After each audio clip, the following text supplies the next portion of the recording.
הראשונה לא הבנתי מה רוצים ממני. לא הבנתי מה אתם רוצים ממני, 400, 500, אני לא יודעת מה זה מה. היום אני כבר יודעת שזה מה, כל הכבוד, התקדמתי.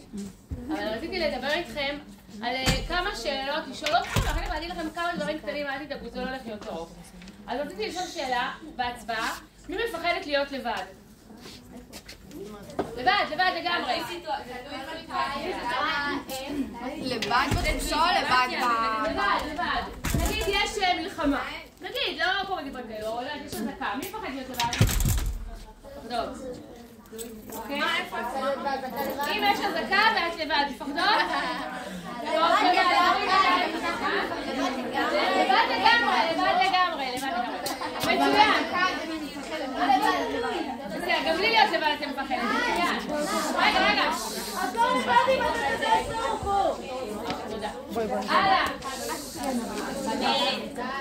השאלה הבאה, ואני אשמח שכמה בנות יענו, אבל שכולם שנייה יחשבו על זה.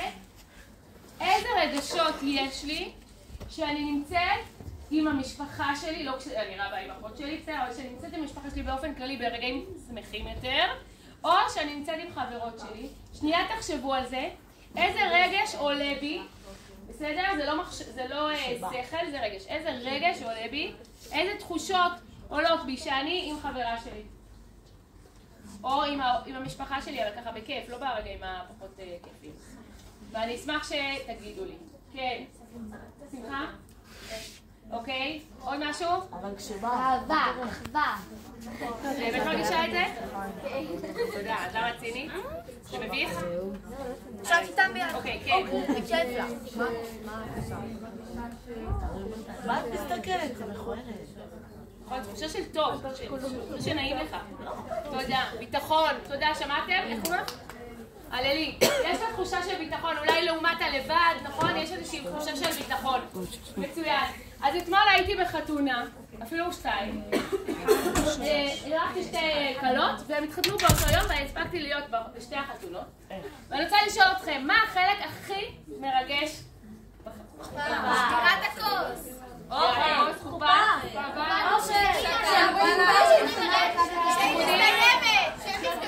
שהם נפגשים. טוב, אז אני חייבת לציין שאוכלים, שהשניצל מוקף.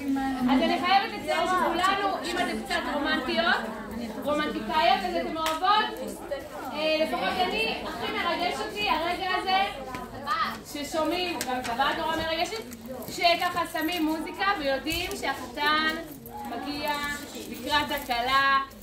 אני ככה הלכתי הצידה, אפילו עשיתי תמונות, ואני רואה את הכלה עם דמעות כאלו בעיניים, ואני אומרת, מה היא התשובה? אני לא התשובה. יש את נורא. ויש רגע, הם לא התראו שבוע, והם נפגשים. אני מבקש לכם שנייה לנסות, אני יודעת שאתם עוד צעירות, אבל כולנו קצת רומנטיות, נכון? להרגיש את התחושה הזאת, שנייה לעצום עיניים, ולהרגיש את התחושה הזאת שמישהו שחיכית לו וציפית לו והולך להיות מטריף וכיף. אתם יכולות להרגיש את זה או על בן זוג בעזרת השם לעתיד לבוא, או סתם, נגיד, חיכיתם ליום האחרון של החופש כדי לצאת לאיפשהו, או לא, התכוונתי של הלימודים. התבלבלתי, כן, כמובן. אני מחכה ליום האחרון של החופש, אבל יש כאלה שמחכים ליום האחרון של החופש. או רגע כזה מרגש, רגע לפני הפגישה, בסדר? אתם יכולות לדמיין את זה? שנייה להרגיש את זה? לא לחשוב את זה, להרגיש את זה. לדמיין את זה במחשבות, ככה במוח, ככה להרגיש. איזה תחושות עולות לי רגע לפני? אני יכולה לחזור אחורה גם, וואו, אימא'לה, זה מרגש בטירוף. יש לי חברה טובה שאני נפגשת איתי הפעם כמה חודשים, ובשנייה שאני רואה אותה יש איזו התרגשות כזאת, איזה כיף הולך להיות. אנחנו מבלות במסעדה, אנחנו פותחות את המסעדה וסוגרות אותה, כי אומרים לנו, אתם יכולות להתפנות בבקשה? אנחנו כזה, אבל אנחנו רוצות עוד קצת, ואנחנו נפרדות ויודעות שרק עוד חודשיים נפרד. תחושה כזאת של ביטחון, של שמחה, של אהבה, של אחווה, מצוין. אז כשאתם הולכות והלכתם ולמדתם על המשכן, המילה משכן היא מלשון לשכון, מלשון מפגש, נכון, שכינה, מלשון מפגש.